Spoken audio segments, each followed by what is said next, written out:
त्याला संत संगती प्राप्त होत नाही याचं दुःख रामचंद्र प्रभूंना आहे. कारण का सीतेने हे अनुभवावं, सीतेने आपल्या बरोबर संतांची सेवा करावी. काही ऋषींच्या, आता अत्रि ऋषींच्या आश्रमात गेल्यानंतर अनसूयेने सीता मातोश्रीला जो पातिव्रत्याचा उपदेश केला, जगातल्या कोणत्याही पत्नी भावाला प्राप्त झालेल्या स्त्रीने त्या उपदेशाचं चिंतन करावं असा तो उपदेश आहे ना. त्या उपदेशामध्ये सीता मातोश्रीला खरं काय विचाराचं, पतीच्या समर्पणात काय वैभव प्राप्त होतं विचाराचं, हे त्या अनसूयेच्या उपदेशातून कळतं. रामचंद्र प्रभूंना त्याची अपेक्षा आहे की या सगळ्या चिंतनाला, या सगळ्या दर्शनाला, या सेवेतून प्राप्त होणाऱ्या महत्पुण्याला आणि सेवेसाठी आवश्यक असणाऱ्या महत्भाग्याला सीतेने विन्मुख होऊ नये ही त्यांची आंतरिक तळमळ आहे. आंतरिक. तसं जर बघितलं तर रामचंद्र प्रभू एकटेच बाहेर पडणार होते, एकटेच. जेव्हा कैकेयीने 2 वर मागितले आणि दशरथाने सांगितलं, त्यावेळेला रामचंद्र प्रभू एकट्यांकरताच ते मागितलंय, एकटेच बाहेर पडणार होते. सीता मातोश्री म्हणाले मी येते म्हणल्यावर रामचंद्र प्रभू म्हणाले काय बरं चल जाऊच म्हणून. नाही, पहिल्यांदा त्यांनी विरोधच केला. अगं आपल्याला 14 वर्ष अरण्यात राहायचंय, तिथं अरण्य आहे. हे अरण्य सेवन करणं काही सोपी गोष्ट आहे का? तुला जमेल का? तुला शक्य आहे का? तू येऊ नकोस. तिथं येण्याने काय फार तुला मिळणार आहे? काही नाही. माझ्याबरोबर विनाकारण तुझी ओढाताण होईल, तुला त्रास होईल, तुला असं झोपावं लागेल, जमिनीवर झोपावं लागेल, असं कुठं राहावं लागेल, हिंस्त्र श्वापदांची भीती राहील, अमुक राहील, तमुक राहील, अरण्यामध्ये राक्षस राहतात, त्यांचा त्रास होईल. नको, तू येऊ नको, तू इथंच राहा. मी आत्ता जाऊन येतो. 14 वर्ष आत्ता जाऊन येतो. आता लक्ष्मणाच्या बायकोला पटलं, सीता मातोश्रींना पटलं नाही. सीता मातोश्री म्हणाल्या नाही, काही जरी झालं तरी मी येणार. जे असेल ते असेल. तुमच्या विना जगणं, सुखात राहणं आणि तुमच्या सहदुःखात राहणं, याच्यामध्ये तुमच्या सहदुःखात राहणं मी पत्करते, पण तुमच्या विना सुखात राहणं हे मी पत्करू शकत नाही. कारण तुमच्या विना याच्या पुढे सुख हा शब्द येऊच शकत नाही. माझ्या जीवनामध्ये तुमच्या विना सुख असं असूच शकत नाही. मी येणार. रामचंद्र प्रभू म्हणाले नको. पराकोटी समजून सांगितलं, परोपरीनं समजून सांगितलं, अगं नको, ते अरण्य आहे, आपल्याला काही चातुर्मासाला जायचं नाही, आपल्याला अरण्यात जायचंय. मला नको येऊ, नको. नाही येणार. ठीक आहे, पत्नीच आहे, येऊ दिलं. लक्ष्मण म्हणाले मी येणार. त्यांनाही समजून सांगितलं, तेही हट्टी, ऐकायला तयार नाही, त्यांनाही बरोबर घेतलं. परंतु आता असं करता करता सगळी अयोध्याच बरोबर यायला तयार झाली ना. अयोध्या म्हणाली आम्ही तिथे येतो, आम्ही तुमच्या बरोबर राहतो. तुम्ही जर इथं राहणार नसाल तर आम्हाला तुमच्या बरोबर राहायला काय अडचण आहे, आम्ही राहतो. त्यांना येऊ नका म्हणून सांगितलं. हे दोघांना जास्तीत जास्त बरोबर घेतलं, सगळ्यांना येऊ दिलं नाही. खरं तर मनात एकट्यालाच जायचं होतं. त्याचं हेच कारण आहे. संत संगतीचं सुख भोगताना माणसाने जास्तीत जास्त स्वार्थी होण्याचा प्रयत्न करावा. फार परमार्थ संत संगती करता विचारात घेऊ नये. जेवढा संत संग आपल्याला साधता येईल तो आपण साधावा. तो साधण्याचा विचार करताना अन्याचा विचार करण्याच्या भानगडीत पडू नये. त्यावेळेला माणसाने स्वार्थी व्हावं. रामचंद्र प्रभूंनी हेच शिकवलंय आपल्याला. स्वार्थी व्हावं की होऊ नये याची प्रपंचातली उत्तरं काय असतील ती असो, त्याचं चिंतन आता करू नका. पण परमार्थाच्या दृष्टीनं, परमार्थाच्या बाबतीत, पारमार्थिक गुणसंपदेच्या बाबतीत माणसाने स्वार्थी असावं. मला एकट्यालाच ते भोगायचं होतं, पण जाऊ दे, आता ही दुसरी आली, जास्तीत जास्त दोघांना. मग कोण? सीतेला लक्ष्मण 3 झाले ना. 3 नाही, सीता माझ्यापेक्षा वेगळी नाही म्हणून ते एकच धरा. आणि मग लक्ष्मण. एवढेच, जास्तीत जास्त. दोघांच्या पुढे नको. यात्रा करताना, पारमार्थिक विचार करत असताना अधिक जण जास्त बसलेने सगळे चर्चा करायला लागले तर त्याच्यात गंमत येत नाही. एकट्याने प्रवचन करावं, बाकीच्याने ऐकावं, हे परवडतं. सगळेच प्रवचन करतो म्हणाले तर प्रवचन होईल का? होणार नाही. जास्त नको. जास्त. आता प्रवचन हा भाग वेगळा आहे. आणि संत संगतीचं सुख भोगण्याकरता रामचंद्र प्रभू निघाले. परंतु सीता मातोश्रीचं अपहरण झालं, त्यांना वाईट वाटलं आणि त्या वाईट वाटण्यापोटी त्यांच्या डोळ्यात पाणी आलं. नंतर पुन्हा एकदा सीता मातोश्रीचा त्याग करताना रामचंद्र प्रभू रडले, परंतु त्या रडण्याचा हेतू मात्र सीतेला आता सुख मिळतं संत संगतीचं, पण मी मात्र त्या सुखाला वंचित राहिलो, याच्याने ते दुःख आहे, ते रडणं आहे, असा विचार आपण केला. सीता मातोश्रींना घेऊन लक्ष्मण निघाल्यानंतर पुढे जाताना लक्ष्मण स्वतःच खूप उदास झालेले. आणि पहिल्यांदा सीता मातोश्रींना असं वाटलं की आपल्याला अरण्यात पाठवलं जात आहे, म्हणजे फक्त तिथं जायचं, त्यांचं दर्शन करायचं आणि परत यायचं, असा भ्रम त्यांच्या मनामध्ये निर्माण झाला. मग लक्ष्मणाने सांगितलं, असं नाही, तुम्हाला सोडूनच यायला सांगितलंय. मग सीता मातोश्रींना वाईट वाटलं, लक्ष्मण उदास झालेले. सीता मातोश्रींनी लक्ष्मणाला सांगितलं, भाऊजी तुम्ही वाईट वाटून घेऊ नका, का मला हा जो माझ्या पतीचा वियोग सहन करावा लागतो ना, त्याच्या मागे काही कारण मीमांसा असली पाहिजे. कुठली गोष्ट या जगतामध्ये काही कारणाशिवाय घडत नाही. ती कारण कदाचित आत्ता आम्हाला प्रकट रूपानं जाणवत नसतील, पण ती कारण असतात.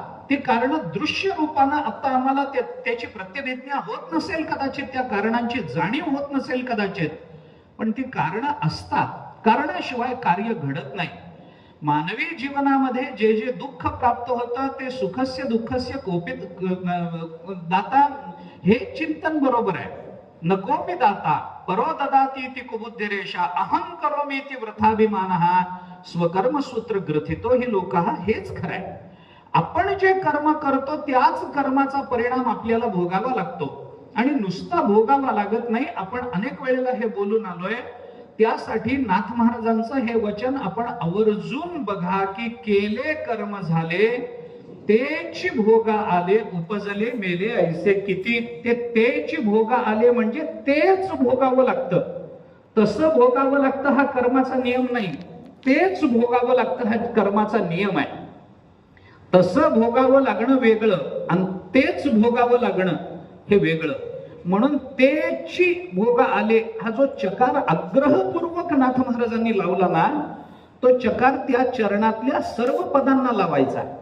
म्हणजे केले कर्म झाले तेची भोगा आले, हे तेची नाही, केलेलंच कर्मच त्यालाच भोगावंच लागतच, असं ते सगळंच आहे. तिथं कर्म सिद्धांत खऱ्या रूपानं प्रकट होतो.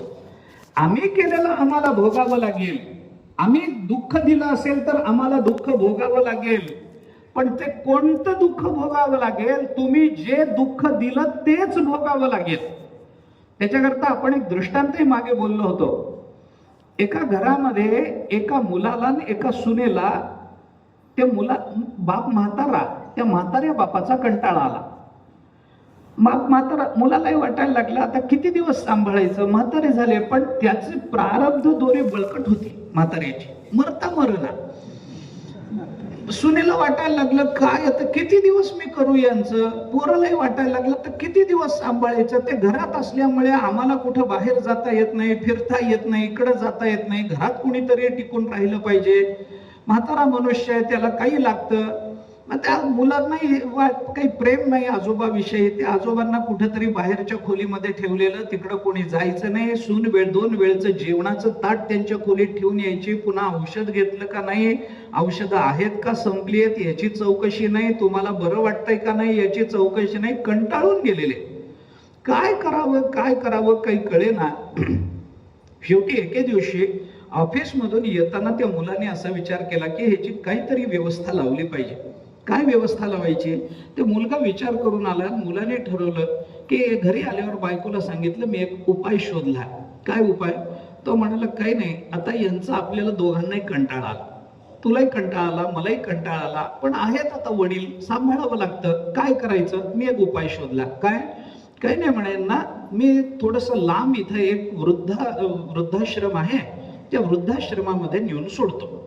बायको म्हणाली किती चांगला विचार करता हो तुम्ही, किती चांगले तुम्ही, असा नवरा मिळावा ह्याच्याकरताच माझं पुण्य उदयाला आलं, असा नवरा पुण्य उदयाला आलं, ह्याच्याकरताच पुण्य संपादन केलं, ते पुण्य उदयाला आलं, तुमच्यासारखा नवरा मिळाला, फार चांगला विचार, सोडून या. नवऱ्यालाही बरं वाटलं, कोणीतरी प्रोत्साहन देणारं मागे असावं. नवऱ्यालाही बरं वाटलं. त्याने बापाला घेतलं, त्याचे काही पिशवीत कपडे भरले, वृद्धाश्रमामध्ये सोडून आला. आता वृद्धाश्रमात सोडून आला गोष्ट खरी, पण काय असतं, म्हातारी माणसं मांजरी तुम्ही किती लांब सोडून या, तुम्ही किती लांब सोडून या, आपण घरी यायच्या आत आपल्या स्वागताला घरी हजर असता तुम्ही. म्हणजे त्यांची थट्टा करायची नाही, म्हणजे त्यांची स्मरणशक्ती इतकी चांगली असते असं मला म्हणायचं. तुम्ही किती किती लांब सोडून या, मांजराला किती लांब सोडा. ते आपण यायच्या, आमच्याकडे एका माणसाने मांजर पाळलं, कंटाळलं, म्हातारं झालं, मांजर जागचं उठेना, त्याने पोत्यात भरलं, लांब सोडून आला, सोडायला म्हणून लांब अरण्यामध्ये गेला आणि रस्ता चुकला. शेवटी मांजराच्या मागे आला तेव्हा घर सापडलं. म्हणजे इतकी स्मरणशक्ती चांगली असते असं मला म्हणायचं. तर असं ते बापाला सोडून आला त्या वृद्धाश्रमामध्ये, ते यायच्या आत तर बाप घरी हजर. पुन्हा ते चालू, तो खोकत काय बसला, त्याचं हेच काय, पोरांनाही त्रास वाटायला लागला. शेवटी 8-10 दिवस असे गेल्यानंतर एके दिवशी त्या मुलाने आणखीन काही विचार केला आणि ऑफिस मधून आल्यावर बायकोला सांगितलं, आता एक काम करतो, सोक्ष मोक्षच लावतो या प्रकरणाचा. तिने विचारलं, काय करणार आहेत आता तुम्ही, हे किती दिवस मी सहन करायचं. मग तो म्हणाला, नाही मी विचार करून आलोय, एक काम करतो. म्हण काय, काही नाही, बापाला घेऊन काशीला जातो, गंगेत देतो ढकलून, कायमचा सोक्ष मोक्ष नकोच आता ही पिढा आपल्याला घरामध्ये. काशीला नेतो यात्रेचं निमित्त करून आणि गंगेमध्ये देतो ढकलून. बायकोला त्याच्या इतका आनंद झाला, ते म्हणाली, 16 सोमवार उदयाला आले. किती चांगला, किती चांगला, प्रगल्भ विचार करता तुम्ही, वा वा वा, धन्य आहे, धन्य आहे तुमची. मग घेऊन जायचं. त्या एक आल्यावर त्याने बापाला खोलीत जाऊन विचारलं, ऑफिस मधून आला, वडिलांना विचारलं, बाबा तुम्ही मागे म्हणत होता ना काशीला जायचं म्हणून, गंगेचं स्नान, विश्वेश्वराचं दर्शन करायचं म्हणाला ना, चला आपण उद्या काशीला जाऊ. बापाने विचार केला, रोज शिव्या देणारा मुलगा आज काशीची चौकशी करतो, ही गंगा उलटी कशी वाहत आली, ही अशी कशी, उलट कसं झालं, काहीतरी गोंधळ आहे. बापाला वाटलं जाऊ दे, नाहीतरी पोराच्या सुनेच्या शिव्या खात असं जगण्यापेक्षा काशीला जाऊन प्राण गेला तर निदान मोक्ष तरी मिळेल किंवा, हे जगण्यात अपमानित जीवन जगण्यापेक्षा प्राण गेलेला केव्हाही बरा. संभावितस्यच्या कीर्तीर मरणादतिरिच्यते, गीता बोलतेच आहे. कशा करता, तो म्हणाला जाऊ. कधी जायचं, आणि उद्या सकाळची तिकीट काढली. वा वा, चांगलं आहे. मग बाप म्हणाला, मग मी बॅग भरतो माझी. पोरगा म्हणाला, बॅग काय करायची, जायचं आणि यायचं, कारण ज्याला परत यायचं असतं त्याला बॅग भरायची असते, ज्याला परतच आणायचं नाही त्याची बॅग कशाला भरायची. बाप म्हणाला, नाही नाही, बॅग भरायची. निघाले. ते झालं असं, ते पोचले, काशी क्षेत्रामध्ये पोचले मध्यरात्रीच्या पुढं. रात्री 1-2 वाजता कुठेतरी काशीला पोचले. पोचल्यानंतर बापाने सांगितलं, आता कुठेतरी एखादी धर्मशाळा बघू, रात्रीचा मुक्काम करू, सकाळी गंगेवर स्नानाला जाऊ, विश्वेश्वराचं दर्शन करू, उद्या संध्याकाळी निघू, आपल्याला काय. त्याने आता पोराने विचार केला, उद्या सकाळी यांना गंगेवर स्नानाला न्यायचं म्हटलं की सकाळ झाली की गंगेवर गर्दी असणार, लोक आंघोळीला आलेले असणार. मी जरी यांना ढकलून दिलं तर कोणीतरी बाहेर काढणार, गर्दीच असते. अरे म्हातारा बुडाला म्हणलं की कोणी बाहेर काढेल. मग आता गंगा रात्री 2 वाजता जरा निर्मनुष्य असेल, सगळे लोक आपापल्या घरामध्ये झोपलेले असतील, धर्मशाळेत झोपले असतील, गंगेवर कोणी नसेल, हीच वेळ बरी आहे. म्हणून त्यांनी बापाला सांगितलं, बाबा तसं चालत नाही, काशीला ज्या वेळेला आलं त्या वेळेला गंगेवर स्नानाला गेलं पाहिजे, नियमच आहे. मग चला आत्ता. बापाच्या लक्षात आलं, बहुतेक संपलंय आपलं. बापाही गेला, बरोबर, ठीक आहे, तू म्हणशील तसं. रात्री गंगेवर कोणी नाही, निर्मनुष्य घाट सगळे, गंगा संथ वाहते आहे. आणि मुलाने बापाला सांगितलं, काढा कपडे, चला गंगेत स्नानाला जाऊ म्हणल्यानंतर बाप आता शेवटी काही झालं तरी शेवटी मरणाचा विचार आहे ना, थोडं भय राहणार अंतःकरणामध्ये. बापाने सांगितलं, ठीक आहे. कपडे काढले, सगळं झालं, आतमध्ये गेले. बाप म्हणाला, मी इथं पायरीवर बसून आंघोळ करतो, तू जाऊन ये. तर म्हणलं, तसं चालत नसतं, आता पायरीवर कसं ढकलता येईल, आत जावं लागेल. त्यांनी सांगितलं, बाबा तसं चालत नाही, तीर्थस्नानाचा नियम काय आहे, कमीत कमी नाभी प्रमाण पाणी पाहिजे, कमीत कमी. थोडं पुढे जाऊ, थोडं पुढे जाऊ, पुढे जाऊ करत छाती एवढं पाणी आलं. बाप म्हणाला, आता इथं करू, नाही, अजून थोडं पुढं, अजून थोडं पुढं करत पुढं नेलं. आता पायाखालची वाळू खोल होत गेली, वाळू संपली, आता प्रवाह आहे, मोठा प्रवाह आहे, आता या प्रवाहामध्ये ढकलून द्यायचं. तिथपर्यंत नेलं बापाला आणि शेवटी बाप बुडाला आणि त्याला वर काढून त्याचे दोन्ही खांदे धरले, आता ढकलून देणार. बापाच्या अंगात काय ताकद आली देव जाणे. त्यांनी त्याचे दोन्ही हात पकडून ठेवले, सोडता सोडेना हात, घट्ट पोराचे हात घट्ट धरून ठेवले, सोडता सोडेना. पोरग म्हणाला, बाबा सोडा, मला तुम्हाला गंगेत ढकलून द्यायचंय, मला तुम्हाला घरी न्यायचं नाही, आम्ही कंटाळलो तुम्हाला, आता तुम्ही घरी येऊ नका, मला तुम्हाला ढकलून द्यायचंय. बाप म्हणाला, ढकलून द्यायचंय ना, ढकलून दे, पण माझी एक शेवटची इच्छा तेवढी पूर्ण कर. पोरग म्हणाला, आता काय इच्छा, इतका त्रास दिलात आम्हाला, तुमचं अस्तित्व नकोसं व्हायला लागलं आम्हाला, आता कशाची इच्छा. बाप म्हणाला, शेवटची इच्छा माझी एवढी पूर्ण कर. काय इच्छा आहे. पोराला वाटलं दान धर्म काही राहिलं असेल, अजून काही राहिलं असेल. पोरग म्हणाल, काय शेवटची इच्छा. बाप म्हणाला, काही नाही, मला ढकलून द्यायचं ना, ढकलून दे, नाहीतरी तुझ्या बायकोच्या शिव्या खाऊन जगण्यात मलाही काही रस राहिला नाही, मी वाटच बघतोय माझ्या मरणाची. तू काशीला आणलंस, गंगेत प्राण गेला तर मला आनंदच आहे, प्रश्न नाही त्याचा, पण एक शेवटची इच्छा म्हणून माझी पूर्ण कर. काय इच्छा. बापाने सांगितलं, काही नाही, मला खुशाल ढकलून दे, पण इथं ढकलू नको, थोडं पुढं नेऊन ढकल, नाहीतर थोडं वरच्या बाजूला नेऊन ढकल, मी पाया पडतो तुझ्या, पण इथं ढकलू नको. पोरग म्हणाला, वर ढकललं तरी तुम्ही वाहतच जाणार, खाली ढकललं तरी वाहत जाणार, इथं ढकललं तरी वाहत जाणार, इथं का नको म्हणता, वर का ढकलू. बापाने सांगितलं, मी तुझ्या पाया पडतो, इथं ढकलू नको. कशा करता. बापाने सांगितलं, कारण मी माझ्या बापाला इथंच ढकललं होतं म्हणून. याला म्हणतात, केले कर्म झाले तेची भोग आले, तेच भोगावं लागतं, अन्य भोग मिळत नाहीत. कर्माचे नियम आहेत हे. कर्म बाकी कोणी फसू शकेल, पण कर्म कधी फसत नाही.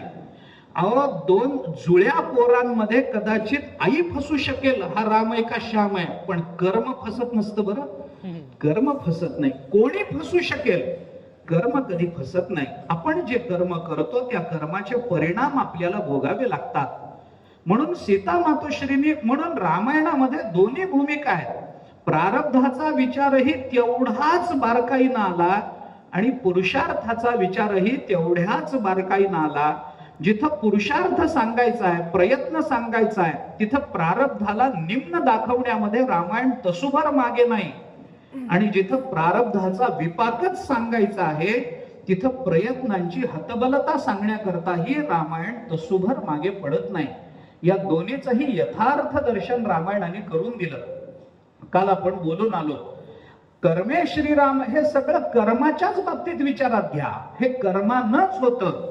सीता मातोश्री लक्ष्मणाला सांगते, तुम्हाला एवढं वाईट वाटायचं कारण नाही आहे, मी हे का करते, हे असं का होतं, याचा विचार फक्त मी तुम्हाला सांगते की माझ्याकडून असं कोणतं तरी पाप घडलेलं असलं पाहिजे की जेणेकरून माझ्या नवऱ्याने माझा त्याग केलेला आहे. सीता मातोश्री लक्ष्मणाला असं सांगते, किम न पापम कृतम पूर्वम, माझ्याकडून कदाचित कोणतं पाप झालं नसेल, असं कशावरून. को वा दारैर वियोजितः, माझ्याकडून कदाचित माझं कर्म आहे म्हणून माझ्याकडून कोणत्या तरी पती पत्नीमध्ये वियोग माझ्यामुळे झाला असेल, हे कर्म कदाचित आता माझ्यात आडवं आलं असेल. मी जर कुणा पती पत्नीमध्ये वियोग निर्माण केला असेल तर माझ्या पतीमध्ये आणि माझ्यामध्ये वियोग निर्माण होणार, कारण केले कर्म झाले तेच भोगा आले, असंच होणार.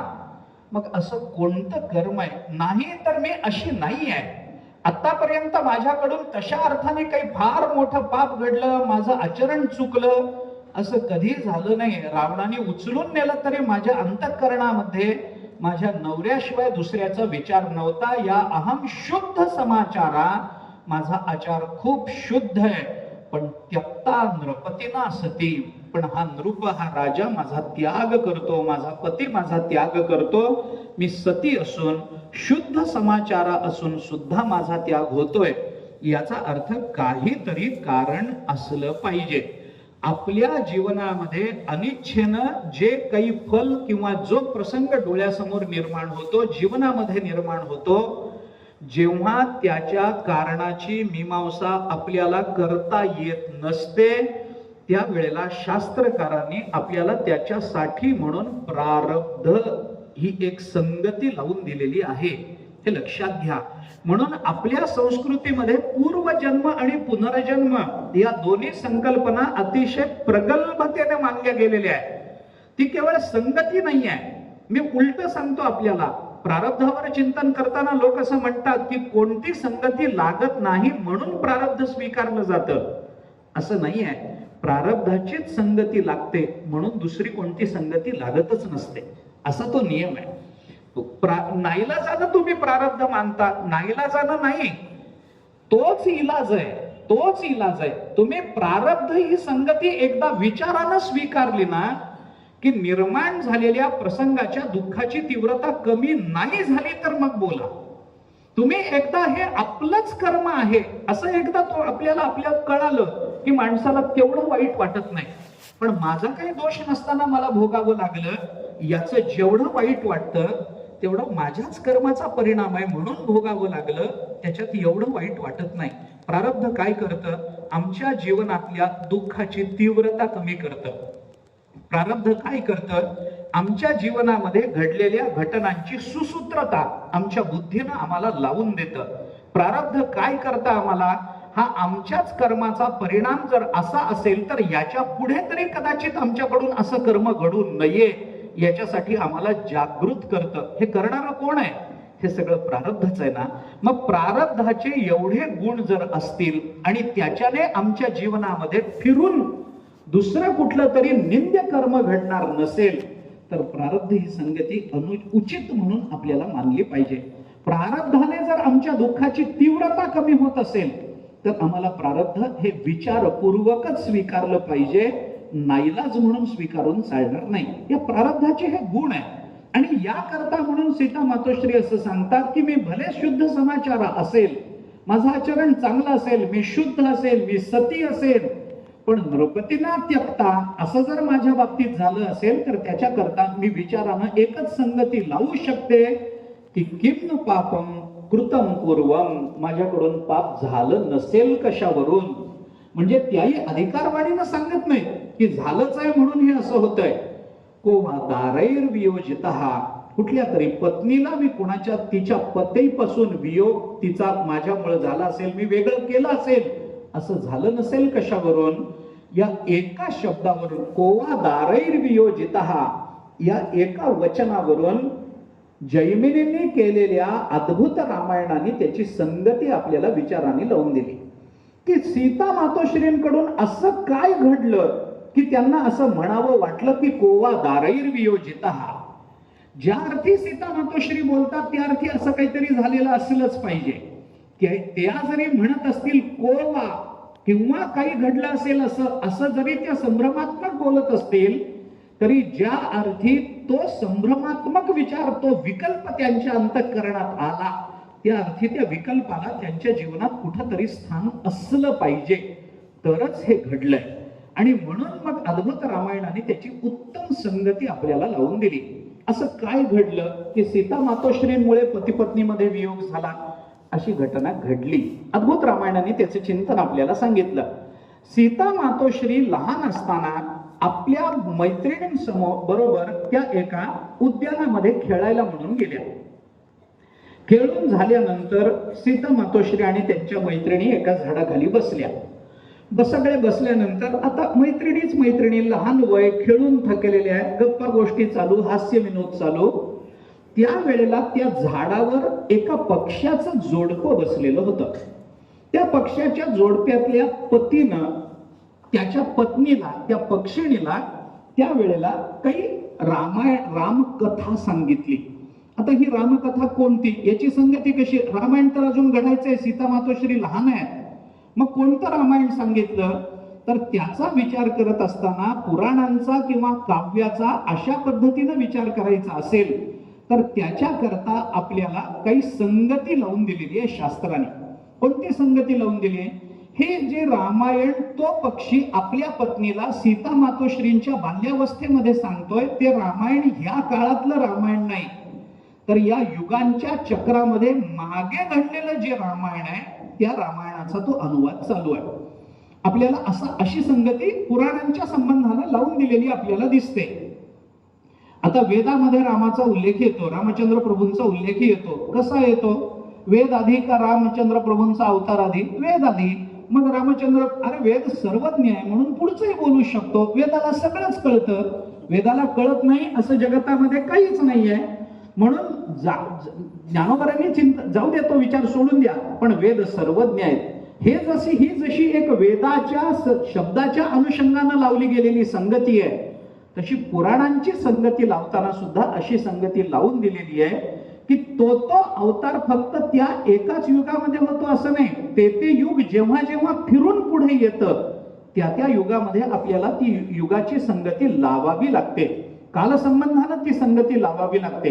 त्यामुळं मागे होऊन गेलेल्या रामचरित्राचं चिंतन तो पक्षी आपल्या बायकोला सांगतोय. आणि असं सांगतोय की ते सांगता सांगता खाली बसलेल्या या मैत्रिणींना आणि सीता मातोश्रीला ते रामायण कळलं. कळल्यानंतर सीता मातोश्रींना त्या कथेबद्दल प्रेम निर्माण झालं. ते पुन्हा पुन्हा ऐकावं असं वाटायला लागलं.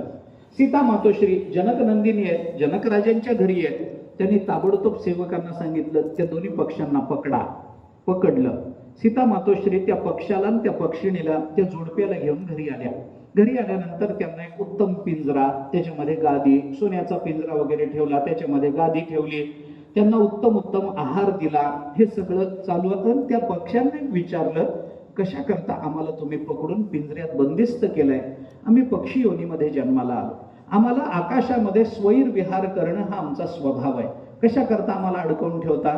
सीता मातोश्रींनी सांगितलं, काही नाही, की तुम्ही जी कथा सांगत होता ती कथा मला आवडली, ते चरित्र मला आवडलं, तर ते चरित्र तुम्ही पत्नीला सांगा, पण तिच्या निमित्तानं का होईना, पण रोज तुम्ही आता हे चरित्र मला सांगावं, याच्याकरता तुम्हाला पकडून आणलंय. तुम्ही म्हणाल त्यावेळेला मी इथं येऊन बसत जाईल. तुम्ही चरित्र सांगा, मला ते चरित्र ऐकायचं आहे. त्या पक्षाने आणि त्याच्या पत्नीनं, त्या जोडप्याने सीता मातोश्रींना असं सांगितलं की तुम्हाला जर हे रामायण ऐकायचंच असेल, ही जर कथा ऐकायचीच असेल, तर आम्हाला त्या पिंजऱ्यामध्ये बंदिस्त का करता?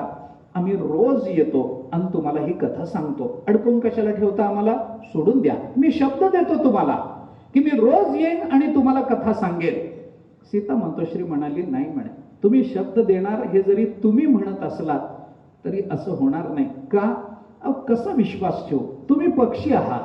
एकदा आकाशामध्ये उडालात की कोण कुणाचं, आणि तुम्ही मला आता शब्द देताय. अरे इथं माणसावर विश्वास बसत नाही, पक्षावर कसा ठेवायचा? नाही म्हणे, तुम्ही इथंच राहा. तुम्हाला काय हवं ते सांगा. तुम्ही आकाशामध्ये फिरता, इकडं तिकडं जाता, कशा करता? चारा गोळा करण्याकरता, अन्न गोळा करण्याकरता ना. मी तुम्हाला इथं बसून देते ना, इथं बसून देते तुम्हाला. अजून काय लागतं? रामकथा सांगता, पाकिट देते. अजून काय देऊ तुम्हाला? अन्नासाठी इकडं तिकडं जाताना तुम्हाला अन्न देते. तुम्हाला मोकळ्या हवेत जायचंय ना, मी तुम्हाला मोकळ्या माझ्या महालाच्या बाहेर जे उपवन आहे त्या उपवनाच्या एका झाडाला टांगून ठेवते पिंजरा. तुम्हाला वारा लागेल मोकळा, तुम्हाला स्वच्छ आकाश दिसेल या पिंजऱ्यातून. त्यांनी सांगितलं, तसं नाही म्हणे. आकाश दिसणं आणि अन्न मिळणं हे तर ठीक आहे, ते त्याच्याबद्दल म्हणणं नाही, पण मग आम्हाला देवानी पंख कशाला दिले? तो ज्या अर्थी देवानी आम्हाला पंख दिले त्या अर्थी आमचा आम्ही विहार केला पाहिजे. तुम्ही दाखवलेलं आकाश आम्हाला जमत नाही, त्याचा परिणाम होत नाही. आम्ही आकाशात जाऊन जे आकाश बघतो त्याचा परिणाम आमच्या वृत्तीवर होतो. त्यामुळे आम्हाला सोडून द्या. सीता मातोश्री ऐकायला तयार नाही, अजिबात ऐकायला तयार. रोज सांगा, रोज कथा चालू. त्या पक्षाने शेवटी सीता मातोश्रींना असं सांगितलं की अजून एक मी तुम्हाला सांगतो, निदान या कारणाकरता तरी तुम्ही आम्हाला सोडून द्या. म्हणजे काय कारण आहे? त्या पक्षाने सांगितलं, तुम्हाला याची कदाचित कल्पना नसेल, पण मी माझ्या पत्नीला जी रामकथा रोज सांगतो ती का सांगतो माहितीये का? मला येते तिला ऐकायची आहे म्हणून सांगत नाही. मग माझ्या पत्नीच्या पोटामध्ये माझा गर्भ वाढतोय आणि अशा काळामध्ये तिच्यावर उचित संस्कार झाले पाहिजेत याच्याकरता म्हणून मी माझ्या पत्नीला रामायण सांगतोय. हे पक्षाला कळतं. हे पक्षी योनीतल्या पक्षाला हे कळावं, माणसाला कळू नये केवढं दुर्दैव आहे ना. त्याने सांगितलं माझ्या पत्नीच्या पोटामध्ये माझा गर्भ आहे, ती गर्भवती आहे आणि त्या गर्भावर चांगले संस्कार व्हावेत याच्याकरता म्हणून मी माझ्या पत्नीला रामायण सांगतोय. बर मग सीता मातोश्री म्हणाले मग बरं झालं की आता तुम्ही ती गर्भवती आहे म्हणल्यानंतर तुम्ही कुठेतरी घरटं बांधणार, त्या घरट्यामध्ये अंडी देणार, ती अंडी राहतील का नाही याची भीती राहणार, कुठला तरी साप येईल, कुठला तरी एखादा ससाणा येईल, तो खाईल, ती अंडी घेऊन जाईल, दुसरे पक्षी येऊन तुम्हाला त्रास देतील, याच्यापेक्षा इथं सुरक्षा आहे ना, तुम्हाला सुरक्षा आहे. बरं तुझी पत्नी जर गर्भवती आहे तर तिला काय काय लागतं ते सगळं मी इथं देते ना. तो गर्भ पूर्ण रूपाने वाढावा, त्या गर्भाला सौष्ठव प्राप्त व्हावं याच्याकरता ज्या अन्नाची गरज आहे ते अन्न मी देऊ शकते ना. त्यांनी सांगितलं तसं नाही म्हणे. मग त्यांनी पक्षाने सांगितलं असं आहे की माझ्या पत्नीच्या पोटामध्ये जो गर्भ आहे तो गर्भ आयत्या अन्नाने वाढणार नाही. सगळ्यात श्रेष्ठ अन्न कोणतं, जे अन्न आपल्याला आपल्या कष्टाने मिळतं तेच अन्न आपल्याला पचतं. आयतं मिळालेलं अन्न पचत नाही. त्यामुळे जे अन्न तिच्या करता या भावनेने मी गोळा करून आणलेलं असेल तेच अन्न तिच्या गर्भाला पुष्ट करेल. तुम्ही आयतं दिलेलं आहे ते खाताना मला आणि माझ्या बायकोला दोघांनाही चित्ताची प्रसन्नता नसेल. अन्न सेवन करताना चित्त प्रसन्न असलं पाहिजे. भगवंतानी काला केला तर हासयन नर्मभिस्वैही असं आपण भागवतामध्ये ऐकतो. भगवंतानी नर्म विनोदानं सर्वांच्या चेहऱ्यावर हास्य निर्माण केलं. जेवण करताना चित्तवृत्ती प्रसन्न असाव्या तर ते अन्न अंगाला लागतं. कष्टानं मिळालेलं, मग ते पंचपक्वान्न नसली तरी चालतील, कोरडी भाकरी मिरचीचा ठेचा असेल, पण स्वकष्टानं मिळालेलं अन्न जेवढं पुष्ट करतं इतर अन्न तेवढं पुष्ट करणार नाही. त्यामुळे मी माझ्या कष्टानं कमवून आणेन तर तिचं पोट भरेल, नाही तर भरणार नाही. तिने सांगितलं असं काही नसतं. सीता मातोश्रींनी सांगितलं असं काही नसतं. पण त्या दोघांनी फारच गयावया केली, आम्हाला सोडा, आम्हाला सोडा. सीता मातोश्री म्हणाल्या ठीक आहे, तुम्ही इतकी गयावया करता, मी तुम्हाला सोडलं पाहिजे, पण तुम्ही रोज येऊन मला ही कथा सांगाल याच्यावर माझा विश्वास नाही. मग एक काम करते म्हणे मी. काय करते? सीता मातोश्रींनी त्यांना असं सांगितलं की तुम्हाला हिच्यासाठी चारा गोळा करून आणायचा आहे म्हणून बाहेर पडायचंय ना, मग एक काम करा, मी त्या पतीला सोडते, पत्नी ठेवून घेते, म्हणजे मग हा निश्चित इथं येईल, याची शाश्वती मला राहील. मी पतीला सोडून देते, तू जा, कुठं चारा गोळा करायचा आहे तिथं कर, काय अन्न आणायचंय ते आण तिच्या करता, पण इथंच राहील. त्यामुळे तू इथं येशील, दोघे इथं राहाल. त्यामुळे रात्रभर या पिंजऱ्यात राहा. सकाळी मी तुला सोडते, तू चारा गोळा करून आण, हिला खाऊ घाल, हिला जी कथा सांगायची आहे ती हिच्या निमित्तानं मलाही ऐकू दे. हा उपाय मला सर्वश्रेष्ठ वाटतो. काय बोलणार? काही बोलता आलं नाही. सीता मातोश्री रोज त्या पतीला सोडायची आणि तो जायचा, चारा गोळा करून आणायचा, तिला खाऊ घालायचा. पण दोघांच्याही अंतःकरणात दुःख, दोघे सुखी नव्हते, पक्षीच होते. शेवटी पिंजऱ्यातला कोणत्या पक्षाला समाधान? दुःखी. शेवटी एक दिवस असा उजाडला, पावसाळ्याचे दिवस वगैरे असे आले, श्रावण महिना आला, पाऊस कोसळतोय, ढग दाटून आलेले. हा पक्षी सकाळी याला सोडलं, हा अरण्यामध्ये रानामध्ये चारा गोळा करायला म्हणून गेला आणि गेल्यानंतर ढग दाटून आले, पाऊस पडायला लागला, दुपार झाली तरी तो आला नाही, संध्याकाळ झाली तरी तो आला नाही. ही गर्भवती आहे, हिला अन्न मिळालं नाही. सीता मातोश्री वाट बघतात, अजून आला नाही. सीतेने विचारलं, तुला भूक लागली असेल, तू 2 जीवाची आहेस, तुझ्या पोटात गर्भ आहे, तुला भूक लागली, काही देऊ? तिने सांगितलं, नवरा अजून परत आला नाही, गर्भाचं काय घेऊन बसला? मला आता काळजी गर्भाची नाही, माझ्या नवऱ्याची काळजी आहे. सकाळी गेलेत, अजून आले नाहीत, दुपार झाली, संध्याकाळ होत आली, 4 वाजून गेले, अजून आले नाहीत. कधी येतील? सीता मातोश्री म्हणाल्या, अगं येतील, कुठंतरी इकडं तिकडं गेले असतील, काही स्वजातीय कुणी भेटलं असेल, तिकडं बोलत बसले असतील, चारा गोळा करायला विलंब लागला असेल, पाऊस काळ आहे, रानात पाऊस असेल, आश्रयाला म्हणून कुठल्या तरी झाडावर थांबले असतील, कुठेतरी वळचणीला बसले असतील, येतील ना, येतील, काय चिंता करतेस? ती म्हणाली, नाही हो, आमचं जीवन थोडंसं वेगळं जीवन आहे. काय माहित कुठल्या पारध्याने पकडलं तर नसेल, काय माहिती एखाद्या ससाण्याने त्यांना गिळंकृत तर केलं नसेल, काय माहिती दुसऱ्या एखाद्या प्राण्यांनी त्यांना मारून तरी टाकलं नसेल, एका सापाच्या भक्ष्यस्थानी तरी पडले नसतील ना. काय विकल्प येतील ते येतील. प्रेमामध्ये प्रतिकूल विकल्प जेवढे निर्माण होतात तेवढे द्वेषामध्ये निर्माण होत नाही. लक्षात ठेवा, अंतःकरणामध्ये द्वेष असताना ज्याच्याबद्दलचा द्वेष आहे त्याच्याबद्दल नेहमी अनुकूल विकल्पच निर्माण होतात. आणि जिथं प्रेम असतं तिथं ज्याच्याबद्दल प्रेम असतं त्याच्याबद्दल प्रतिकूल विकल्पच निर्माण होतात.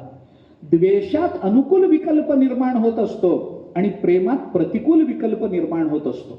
चिंतन करा, एखाद्या माणसाचा आपल्याला जर द्वेष असेल तर आपण काय विचार करू, आपल्यापेक्षा त्याला जास्त पैसे तर मिळणार नाही, आपल्यापेक्षा त्याची प्रकृती तर चांगली राहणार नाही, आपल्यापेक्षा त्याचं घर तर चांगलं तो बांधणार नाही, आपल्यापेक्षा जास्त पगाराची नोकरी तरी त्याला मिळणार नाही. म्हणजे त्याच्याबद्दलचा जो विचार विकल्प मनात येतोय तो त्या संबंधानं अनुकूल विकल्प आहे. पण कशात निर्माण झाला? द्वेषात निर्माण झाला. द्वेषात द्वेषी जो आहे त्याच्या मनात ज्याच्याबद्दल द्वेष आहे त्या द्वेषाबद्दलचा जो विकल्प निर्माण होतो तो नेहमी अनुकूल असतो. पण प्रेमामध्ये, प्रेमीच्या अंतःकरणात प्रेमास्पदाबद्दलचा जो विकल्प निर्माण होतो तो नेहमी प्रतिकूल असतो. वास्तविक प्रेमाचं प्रतिकूलाचं जमत नाही आणि द्वेषाचं अनुकूलाचं जमत नाही. पण द्वेष असला तर अनुकूल विकल्प आणि प्रेम असलं तर प्रतिकूल विकल्प ही जगाची रीत आहे. लक्षात ठेवा. त्यामुळे जिथं प्रेम असतं, एखादा मनुष्य आपल्या बायकोला सांगेल किंवा एखादी मुलगी आपल्या आईला सांगेल, अगं मी आणि हे म्हणजे जावई आम्ही 11 वाजेपर्यंत येतो. मुलगी येणार, जावई येणार म्हणल्यानंतर आनंद वाटेल की नाही सासूला. सासू तयारी करून बसते, नाही पण आम्ही जेवण केलं की दुपारी लगेच निघणार आहोत. मग जेवायला जावई आहे म्हणल्यानंतर सासूची धावपळ होते की नाही. पंचपक्वान्न करते, झटते, त्रास करून घेते, सगळं करते. जावई येणार, किती वाजेपर्यंत याल? 11 पर्यंत येऊ, 1-2 वाजेपर्यंत जेवण करून निघू. 11 वाजून गेले, 12 वाजून गेले, 2 वाजून गेले, 4 वाजून गेले, आले नाही. मग त्या सासूच्या मनामध्ये चांगल्या भावना येतात का? तोच विचार करते, गाडीला ऍक्सिडेंट तर झाला नसेल, काय झालं आले नाही, सुतक तर आलं नसेल. अरे कशा करता? काही नाही, येता ऍक्सिडेंट होऊन जावई गेला तर, अरे तर गेला नाही, काहीच नाही, अजून घरातूनच बाहेर पडले नाही तोवर तर ती त्याला मारून मोकळा होते. कशामुळे होतं असं? कशामुळे होतं असं? प्रेम, दुसरं काही कारण नाही. सासूचं जावयावर असणारं प्रेम त्याच्याबद्दल प्रतिकूल विचार करायला लावते आणि एखाद्याच्या अंतःकरणात दुसऱ्याबद्दल असलेला द्वेष त्याच्याबद्दलचा अनुकूल विचार करायला लावतो. त्या पक्षिणीच्या मनामध्ये सगळे प्रतिकूल विचार आहे. सापानं गिळंकृत तर केलं नसेल, पारध्यानं पकडलं तर नसेल, दुसऱ्या प्राण्याने तरी खाल्लं नसेल, पावसामध्ये भिजून काहीतरी झालं तर नसेल, आहेत का नाहीत, अन्न मला मिळतं का नाही जाऊ द्या, पण सकाळी गेलेत त्यांनी तरी पोटात काही घेतलंय का नाही कुणाला माहिती आहे. एखादी पत्नी आपल्या पतीबद्दल जसा प्रेमाने विचार करते, यांचं जेवण झालं नसेल अजून, कसे थांबले, कुठं अडकले, संध्याकाळ होत आली, सूर्य अस्ताला जायला लागला. शेवटी त्या पक्षिणीने सीता मातोश्रीला विनंती केली, म्हणे माझी एक विनंती आहे. काय? सकाळी बाहेर पडलेत सूर्योदयाच्या आधी, अजून आले नाहीत घरी, मग कधी येतील माहीत नाही, काय झालंय याची कल्पनाही करवत नाही.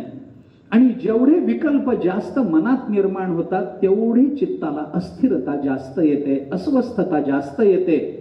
बर मग येईल ना? नाही, येण्याची चिन्ह काही दिसत नाही. आता अंधारून आलंय, सूर्य अस्ताला जायला लागलाय, आता सगळाच अंधार होईल, पाऊस पडेल, काय आहे, मी काय करू? सीता मातोश्री म्हणाल्या, मग काय म्हणणं काय? तिने सांगितलं, काही नाही, एकच विनंती आहे, मलाही तुम्ही सोडा, मी शोध घेते, मी जाते आकाशामध्ये जाऊन त्यांना आवाज देते. कदाचित माझ्या जातीच्या पक्ष्यांना त्यांची भेट जर झाली असेल तर माझ्या जातीचे पक्षी माझ्या आवाजाला प्रत्युत्तर देतील. कदाचित ते कुठं अडकले असतील तर माझा आवाज त्यांच्यापर्यंत पोहोचला तर माझ्या आवाजाला ते प्रतिध्वनी देतील, काहीतरी उत्तर देतील. मला आकाशामध्ये जाऊ द्या, मला त्यांना आवाज देऊ द्या. मी आरडाओरडा करते, मी मोठ्याने हाका मारते त्यांना. सीता मातोश्री म्हणाले, मी हाका, तुमचं चालत नाही, तुमचं चालत नाही, मीच हाका मारल्या पाहिजेत. आमची भाषा आम्हालाच कळते. बाकीच्या माझ्या जातीच्या पक्ष्यांना जर ती भाषा कळाली किंवा त्यांना जर तो आवाज गेला, जर त्यांच्याकडे काही उत्तर असेल किंवा ते सांगतील तरी की आम्ही या दिशेहून आलो, इकडे भेट झाली नाही, मग मी कदाचित या दिशेला शोधेन ना. काहीतरी उत्तर, काहीतरी मार्ग, आशेचा किरण मला दिसेल. मला जाऊ द्या. सीता मातोश्री म्हणाल्या, नाही म्हणे, तुला जाऊ देत नाही. का जाऊ देत नाही? सीता मातोश्री म्हणाल्या, माझा विश्वास नव्हताच तुमच्यावर. कदाचित काल रात्री तुम्ही आपापसात ठरवलं असेल आणि तुझ्या नवऱ्याने सांगितलं असेल, मी उद्या बाहेर पडतो, संध्याकाळपर्यंत येत नाही, तू काळजी केल्याचं नाटक कर आणि तिथून बाहेर पड. आणि तू बाहेर पडलीस की आपण दोघं परस्पर निघून जाऊ, असं तुमचं ठरलं नसेल कशावरून. तुलाही तो तर सुटलाच आहे, तुलाही सुटायचं नसेल कशावरून. शेवटी तू गर्भवती आहेस, तुला नवऱ्याबरोबर जावं वाटणार आहे, तू सुटणार नाहीस कशावरून. ती म्हणाली, नाही हो, असं जर असतं तर माझ्या डोळ्यातला प्रामाणिकपणा तुम्ही बघा. माझी आसव थांबत नाहीत, माझा शोक थांबत नाही. इतकं शोकाचं नाटक दिवसभर करता येत नसतं. थोडा वेळ नाटक केलं तर मान्य होईल. मी दिवसभर रडते, मी अन्न पाणी घेतलं नाहीये. सीता मातोश्री म्हणाली, नाटकात सगळंच चालतं, तू नाटक करत नाहीस कशावरून. तू कदाचित उत्तम अभिनय करणारी नटी असशील, त्यामुळे हे करत असशील. कुणाला माहिती काय येते. सोडणार नाही, सोडणार नाही. रात्र झाली, सीता मातोश्रीने सोडलं नाही, सोडलं नाही. काय करावं असा विचार त्या पत्नीच्याही मनात, पक्षिणीच्याही मनात आहे. शेवटी पक्षिणीला अंधारून आल्यानंतर असं जाणवायला लागलं की बहुतेक हे गेले, बहुतेक हे गेले, आता काही ते परत येणार नाही.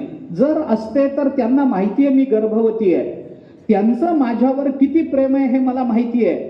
समजा अन्न जरी मिळालं नसलं तरी अन्न मिळालं नाही हे सांगायला तरी ते माझ्यापर्यंत निश्चित आले असते, पण येत नाही. ज्या अर्थी एवढी काळजी असून, इतकं प्रेम असून ते माझ्यापर्यंत पोचले नाहीत, त्या अर्थी ते राहिलेच नसतील, जिवंत राहिले नसतील. आणि पतीचा जर वियोग झाला तर आपल्यालाही राहता येणार नाही. त्या दुःखामध्ये मलाही माझा प्राण सोडून द्यावा लागेल, कारण माझंही तेवढंच प्रेम आहे त्यांच्यावर.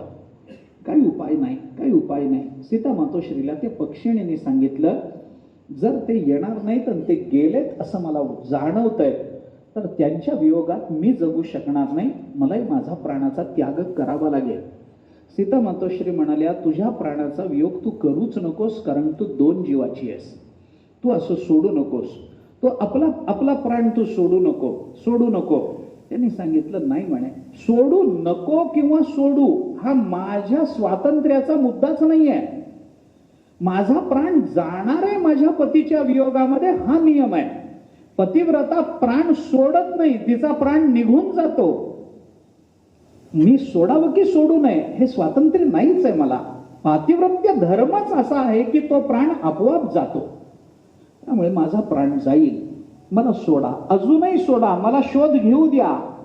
जर ते खरंच काहीतरी घटना घडली असेल तर मलाही मरताना निदान इतकं तरी समाधान राहील की त्यांचा शोध घेता घेता मेले. एवढं तरी राहील ना, काही ना काहीतरी, पण त्यांच्या विचारात, त्यांच्या शोधात माझा देह पडला, याचं तरी समाधान राहील की नाही? मला राहील. मला सोडा, मला सोडा. सीता मातोश्री म्हणाल्या, हेही तुझं नाटक नसेल कशावरून, हेही तुझं नाटक नसेल कशावरून. नाही, सोडणार नाही, सोडणार नाही. शेवटी त्या पत्नीनं, पक्षिणीने सीता मातोश्रीला त्या पिंजऱ्यात सांगितलं, आता मला निश्चय झालाय माझा की बहुतेक माझा पती गेला आणि आता मला माझा प्राणाचा त्याग करावा लागणार आहे.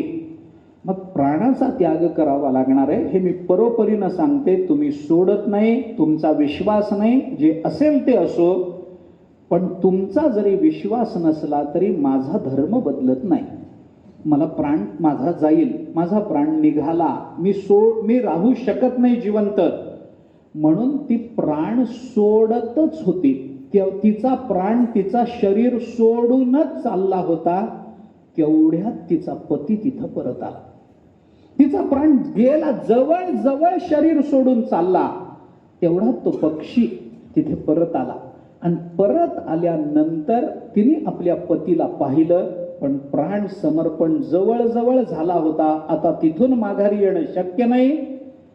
त्या पत्नीनं प्राण सोडता सोडता पतीकडे पाहिलं, समाधान वाटलं. मी मेले हरकत नाही, पण माझा पती जिवंत आहे ना, या निमित्तानं तरी मला सौभाग्य मरण आलं. हे काय कमी झालं? आनंद आहे, आनंद आहे. पती जिवंत आहे याचा आनंद वाटला.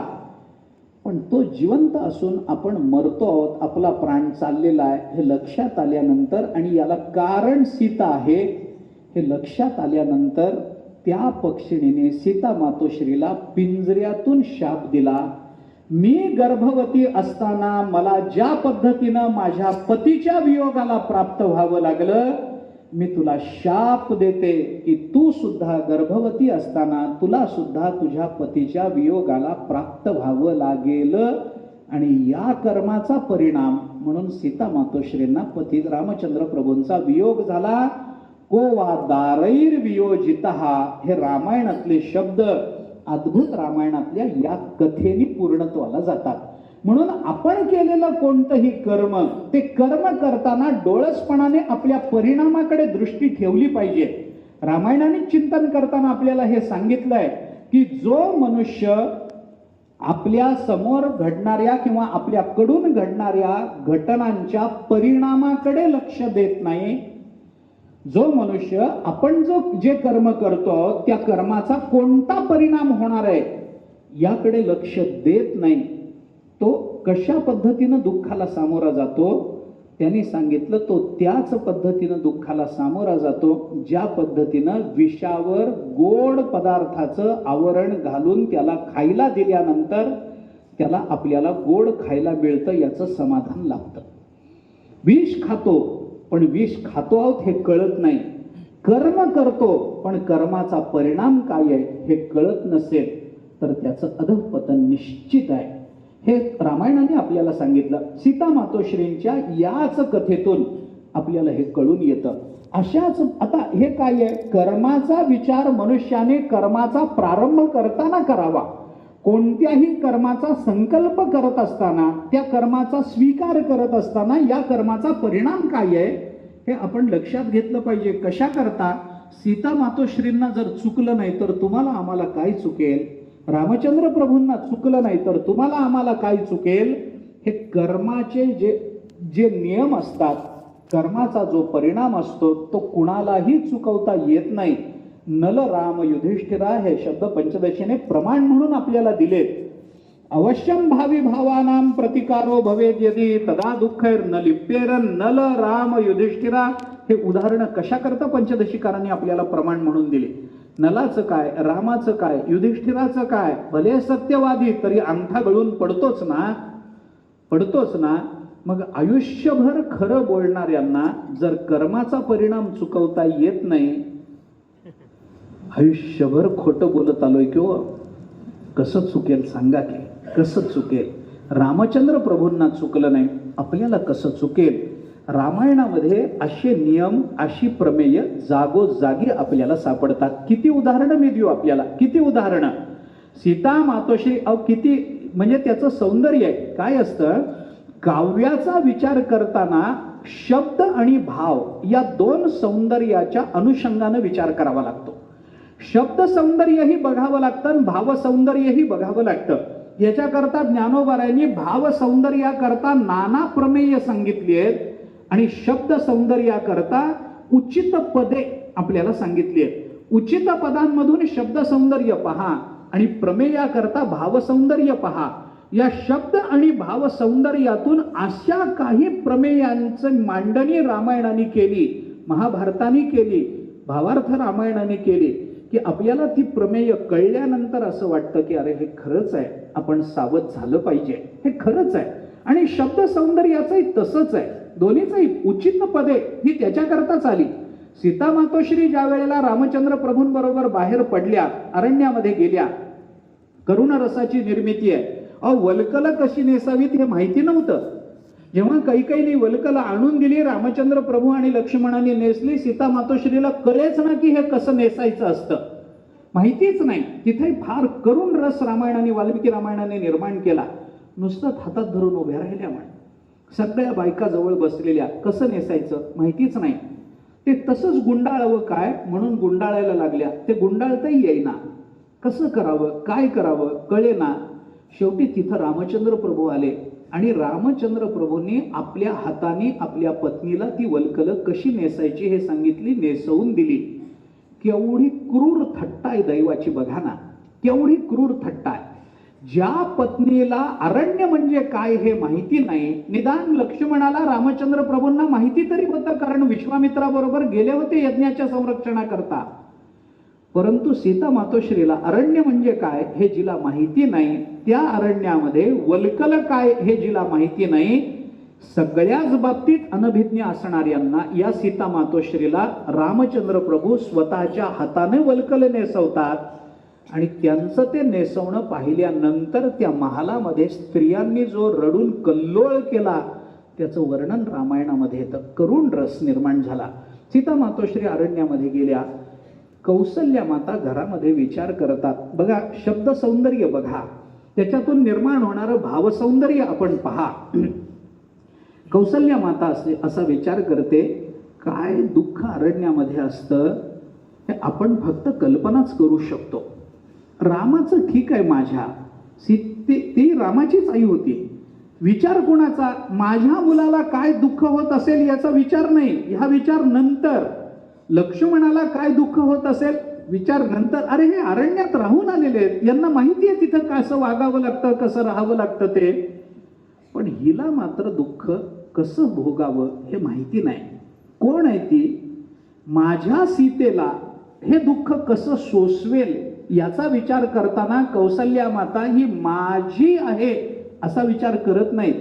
कौसल्या माता काय विचार करते, वैदेह राजन्य सुता स्नुषा दशरथस्य च रामपत्नी कथम दुःखम संप्राप्ता विजने जने.